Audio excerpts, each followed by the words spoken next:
What's up, everybody? It's your boy Marvin Melendez. You're listening to another episode of All My Friends Talk, where I talk to all my creative artists, advocates, and amazing friends.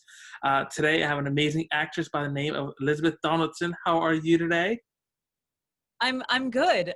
I'm as good as as good as you can be in a day in 2020. It's like an adventure every day. So Yeah, no, for real. It's yeah. it's been quite the journey so far this year. Um, Yeah. yeah, so let's get to it. So you're an actress currently Yes. in Nashville, correct? Nashville, Tennessee. Yeah. Yeah, that's awesome. So why'd you start acting? How'd you get into it? Oh man. To be honest, I think I just sort of shot out of the womb acting. It was never like I was doing from a very young age, like for as long as I can remember, I've been acting. Like I was in I think I did ballet when I was 5. I just remember I wrote and directed my first play when I was in 4th grade. And it's this Whoa, like, right? It was called was It's it All a good? Dream. Huh? Was I don't know. I haven't seen it in a minute, but I feel like I think it was good for a 4th grader, like Yeah. it was a musical. Um, anyway, so it was about this girl who has a dream. I don't really remember much about it, but I just remember I had this yellow fluffy dress that was my favorite dress in the world, and so I wore that was one of my costumes. And I have a dream, and I go to this wild place where there's all these like critters and creatures, and then I don't know, and then I have to save the world and get out of the dream, and then I do remember the theme song. Oh gosh. Yeah, there was a song that was like, it was kind of 50s, like doo-wop-y. It was like, it's all a dream, ooh, which is probably some kind of knockoff of some song that I heard when I was a kid. But yeah, so I've been No, acting for, for a long for a time. long time. Okay. And then so I've been from acting, what I've oh go yeah. ahead. I was gonna say, I guess you could say that I started my like professional career when I was around 18, 19. When I was 19, I moved to Los Angeles, Okay. and then pretty much just started acting straight away, and have been doing that ever since. I think there was a brief period of time when I first moved to Nashville where it wasn't my main career, but essentially Yeah. for the past 20, almost 20 years, I've been like a professional actress, and that's like how I make a living. I mean, I have some other artistic things that I do as well, but Yeah. yeah, so for a long time. Okay, I'm curious. I know we had talked about this before, but you say you moved That's out to fine. LA. Why did you leave LA to go to Nashville? Like why not stay in LA to do acting? Sure. Originally, I came to Nashville to do some nonprofit work for a little while. And my intention when I first came to Nashville was to come to Nashville, stay here for about 2 years, kind of like assist with this organization that I was helping with, and then move back to Los Angeles. And then it was just a I think I weirdly remember I had this sort of vague concept when I left Los Angeles, and now it's very much coming true that um, I just felt like it was okay to leave. I wanted some more adventure. I didn't like the way the game was played in LA because it was sort of like there was this concept that, you book a co-star and then you'll book another role. And then if you book 2 lines, then you can get seen, and then you can book a co-star, and then that'll get you to book a part in a movie. And I was just a little bored with that game. Um, and then I was just like, oh, I don't know, I'll just change it up. And I remember thinking, like, I feel like, it was 2009. The recession was starting to happen. And I remember like walking down Hollywood Boulevard and looking around at all the buildings, and they looked kind of in decay. Like they just looked weird. And I remember thinking, like, I think LA is dying. I think it's fine that I leave. Um, and I feel like that was accurate. I mean, I have some friends, there's still major parts of the industry that happen in LA, of course, but now you've got major things happening in Canada. You've got Atlanta is, I think, the 3rd largest place to film in the world. And there's shows like, they film Stranger Things in Atlanta. I Yeah. go out they shoot Ozark. I don't know exactly where they shoot it, but a little bit like up in kind of like the Northeast. There's just a I lot of think great. all of Marvel's in Atlanta too, right? Yes, yeah. Yeah. So they So shoot, and we're seeing this especially with COVID. Um, now I don't even go to auditions anymore. You don't have to do an in-person audition. Everything is happening yeah. online. Your callbacks are with a Zoom call. So that opens the door even more to, I mean, with the internet, it's just completely changed the way that we do things and the way that one would approach the journey of like making it. Because Yeah. there's like Instagram celebrities and internet celebrities and YouTube and all those things. So I think the timing was that as I came to Nashville, those things started to like, you know, the internet and social media started to kind of explode and happen. And so that made me think like, oh, I don't have to be in a location. The location can be my living room. The cost of living in Nashville is really low. I like Nashville. I like Tennessee as like an overall community, you know? Yeah. And, um, and so I just kind of fell in love with Nashville, and then everything else started happening. And now Nashville's sort of evolving into this really lovely community. And I mean, I work more here than I ever did in Los Angeles. Really. Um, yeah. So I mean, now there it's were like shows shooting in Nashville as well for a little bit. there's shows. And I think, you know, when you consider someone who is a working actor, and I like to delineate the difference, because I think when people think like, oh, I want to be an actor, they have this thought like, I want to be a famous, award-winning, Oscar-winning, you know, on the cover of all the magazines actor. Yeah. And that's cool.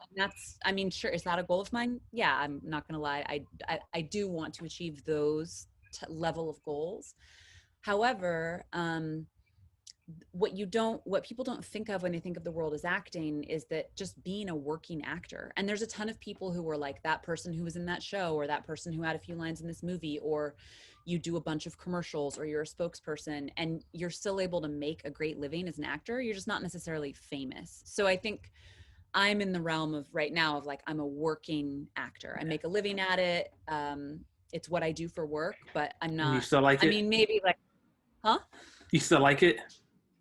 I love it. Yeah. I Yeah. mean, hell, like I think fame is weird. And I think like even the lowest of key, I mean, I'm not going to call it fame because I don't think I'm famous, but even the lowest of key attention, or the things that you have to deal with when you are a person who's in the spotlight, or someone it can be, you get a lot of communication, and that can be really, it can feel really overwhelming. And sometimes when I'm looking at it, I'm like, well, Elisabeth, this is the job you picked. So you're going to Yeah. have to tolerate, every job has things that are awesome and things that are not so awesome. So you're just going to have to deal with this because this is what you want to do. But Yeah. yeah, I mean, so then I think about that, gives me a lot of empathy for people who are full blown famous. I'm like, fuck, that must just be a lot.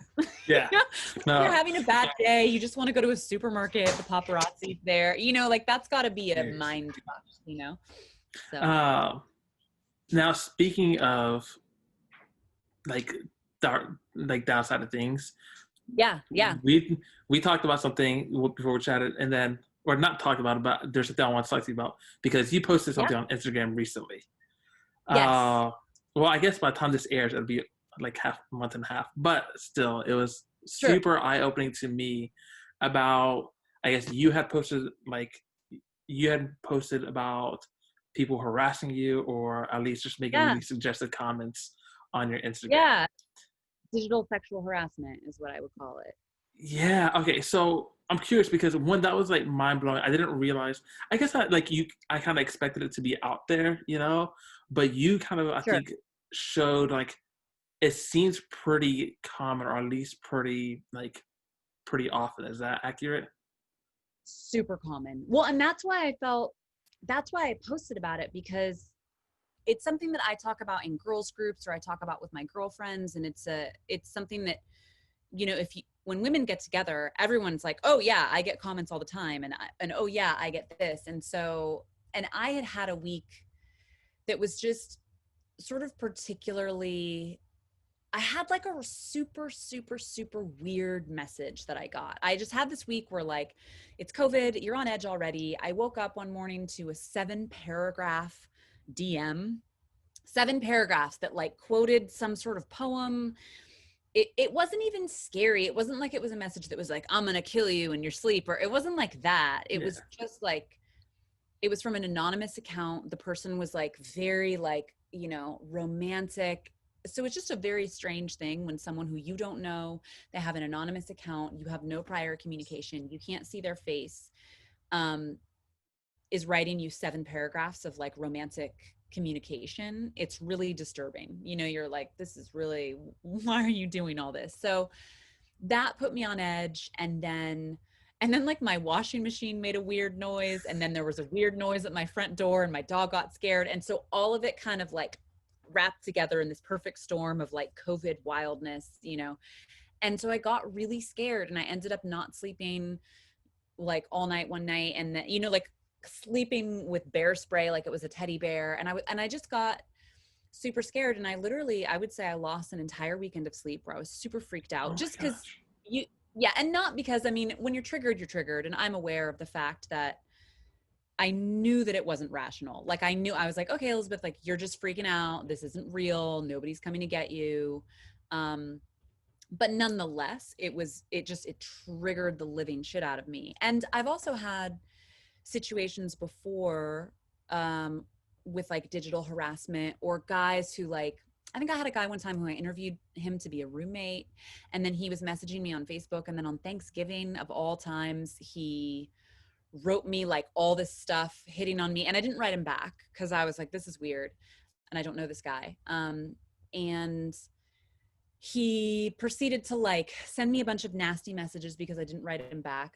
I literally didn't write him back, A, because it was weird, B, because it was Thanksgiving and I was busy. And then he blocked me. It was just like, it was all very strange. So, and a lot, and I mean, if you ask women, if you survey women, like, you're gonna have the vast majority of women are going to be like, oh yeah, I've had an experience like that. I've had several experiences like that. I have a good friend right now, who is having to raise money for a lawsuit against a man who was hitting on her online. She's never met him. He's a total stranger. And he made up a false lawsuit and is suing her for thousands of dollars and harassing her. He hired a private investigator to find out like where she lives. I mean, she's a single mom. She's got kids, like, and all she's doing, and all, you know, a lot of the women who experience these things, all they're doing is just being on the internet, you know, and not even in a way that's like, I mean, if you ask, there's women who are like, it doesn't matter what your age is. It doesn't matter what you look like. I mean, I got trolled really hard, which we can probably get into that. I had someone troll me really hard on my post, being like, well, you're getting hit on because you post provocative photos, which Yeah. I really Yeah. don't think I Saw mean, I that. think I post, yes, finally had to block her. I like screenshot all the comments, and then I was like, I need to get this out of my life. But, you know, I try to be pretty mindful about what I post. I do think that like a lot of women, sexuality is part of being a woman. And, you know, sometimes that's a fine line to walk. It's an interesting thing when you're an actress and a model, because if I was just somebody who worked at Kroger and I had some kids, I probably probably wouldn't have a bunch of photos of me, and B, I wouldn't be making my money by being attractive and being an entertainer. So it's kind of it's an interesting space to be when you're a model and you're an actress, because you're very used to being that. And I'm not like online being like, like I'm not, and I don't want to judge what people want to post online. I do think that places like Instagram and Facebook should create ways that we can like you should be able to post a photo and rate it like PG-13, or, you know, there should be Yeah. ways that you can certain content away from kids or away from people or whatever. I mean, it's tricky because I do think that there are gradient scales of like what should be allowed on the internet and what shouldn't. And that's all very subjective. But anyways, I think, you know, no matter what, you just shouldn't be hit on the internet. But when you talk to a lot of women, you'll discover that it doesn't really make a huge difference whether the woman is posting like, you know, hot pictures of her in a bikini, or she's like a 65-year-old grandma posting photos of gardening. Women who put themselves out there and communicate on the internet and don't have private accounts are very often preyed upon by like creepy dudes. And it's unfortunate Yeah. because it's a small percentage of dudes. It's not like 95% of guys are nice, wonderful, amazing, respectful, cool guys. And then there's like this 5% of like creepers that like really Yeah. fuck it up for everybody, you know? So, It's interesting. I mean, if you, I was just doing a podcast with this one comedian, and he's not like the cleanest comedian. He's super out there, and he's hilarious. He's one of my favorite comedians. But on his podcast, Yeah. he'll talk about how if you ask any girl that you ever know, they've all had like at least one creepy experience with a guy, every single one he's ever talked to, Yeah. right? And I think I could kind of understand that, like that mindset kind of made sense to me when he was referencing it like as an in-person type of thing.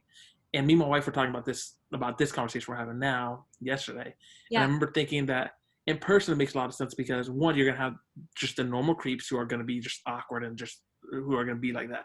But then also there's gonna be some Yeah. guys who maybe just didn't have like the best social like upbringing, so they don't know and so they don't realize some of the things you're saying is just kind of creepy, and some things are just you're saying are kind of awkward.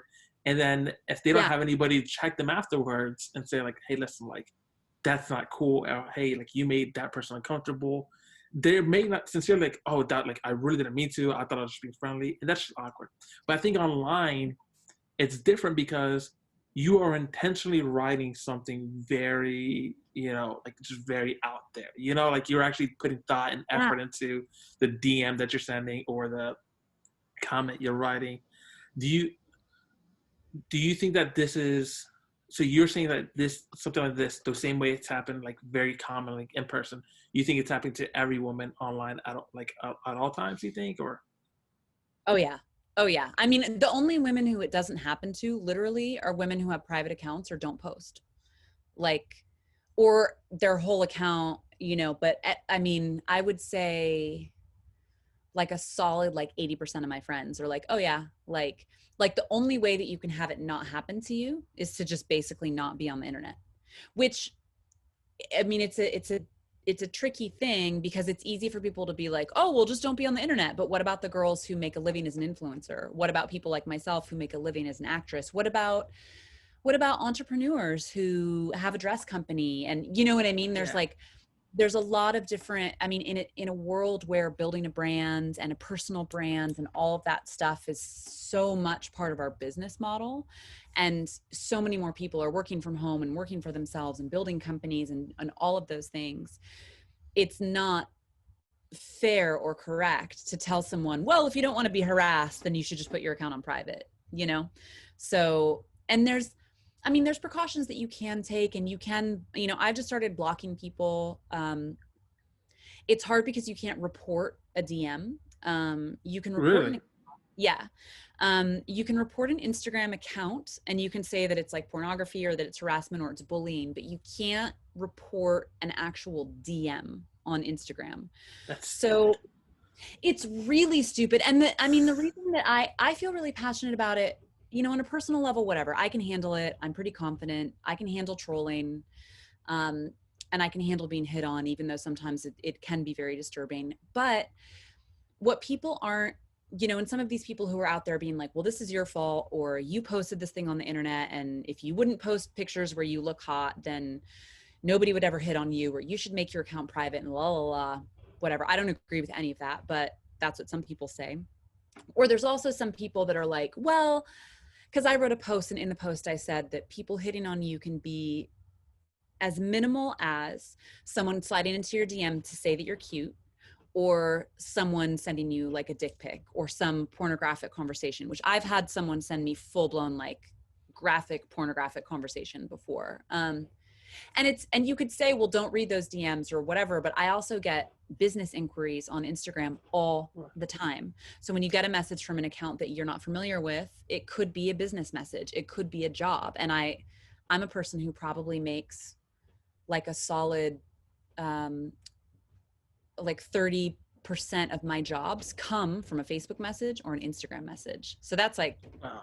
how I feed myself. That's how I pay my rent, so I can't just ignore all of the messages. And but I think the thing that people aren't thinking with is there's, we live in a day and age where, obviously people are really aware of sex trafficking and, child pornography and like child sex trafficking and all these things that are going on. And so this sort of becomes a more extensive issue because a lot of these online predators prey on people. So the way that they're preying on people is they're going into people's DMs. And a lot of these guys, I had a guy who wrote me on Facebook, and I posted about it in a girls group on Facebook. And so many women came forward and they were like, oh yeah, that guy wrote me too. Yeah, this guy wrote me too. So these people aren't just writing me, they're writing all sorts of women. They're like they're going on Facebook and sending a bunch of messages to any girl that they think is pretty. And that's what predators do. And that's what predators do on Instagram with children. You know, they message these people and they start locking people in. And so, you know, sure, I'm not going to engage with somebody. And I'm going to block them. But when blocking them is the only thing that I can do, that person still has the freedom to run around and send inappropriate messages to lots of women. And who knows, and maybe they're even sending them to, I don't know what that person is doing. But if there was a way to track it and report it, like if I could just make a report the DM, Instagram screenshots it, and it goes into the whatever. And if this person gets like a file on them of like however many messages, then at least that's a way to prevent things, track things, and locate predators. And who knows, maybe some people think that that's an invasion of privacy, but a social media app should be a safe space. And so there should be a gradient scale of like permission and consent, that if someone, let's say I meet someone, because hell, some people meet the love of their life on Instagram. That's a thing, and it's real, it happens. But if people want to have a conversation in the DMs and then move that conversation through a consensual, like positive conversation into the realm of text messaging, or like move it off the platform into somewhere private, that's a totally different thing. But somebody just sending you a random message when you've never exchanged any conversation being like, you're hot. I'm like, okay. Like, I think and a lot of women that I talk to express the same sentiment of like, this isn't Tinder. Like, it's not, when you're on Tinder or when you're on Hinge or when you're on a dating app, there's consent, because people can only talk to you when you match with them. So there's that level of consent where like people who you don't want to speak with or who you don't find attractive are never going to have the actual ability to talk to you. But sometimes people circumnavigate, like someone will see you on Hinge or they'll see you on Tinder. And then even though you never matched, they see that you're single and they decide to go creep on your Facebook account or go creep on your Instagram account and message you there. And so it's just tricky. And I think, I mean, I don't have the ultimate solution, but I do think it's an important thing to be aware of. And I think that a lot of really good guys, like when they experience women being kind of standoffish, it's like, well, yeah, it's because we're getting harassed online, you know? Now, since you made the post, have you still gotten any like any of those messages, anybody shutting out? To be honest, it's been a lot less. It's been a lot less. And I think that I've also got, I mean, I definitely have. I would say that on a regular, I mean, I think sometimes the messages that you get are bots, you know, or they're scammers who are trying to message a bunch of women to like get a relationship so they can scam you out of money and things of that nature. What's up, everybody? So that was part one of my interview with Elisabeth Donaldson. The audio actually wound up cutting out in the middle of the interview, so we wound up switching it and making it a two-part interview. That next part will come out not next Tuesday, but the Tuesday afterwards. I really hope you enjoy it, and I can't wait for your feedback. We go into a lot more depth about this topic of sexual harassment. I wound up learning so much, and I think if you sit down and listen, it'll be a good chance for a lot of us just to be able to continue a really important conversation. All right, thanks. Hope you enjoy it. Talk to you soon.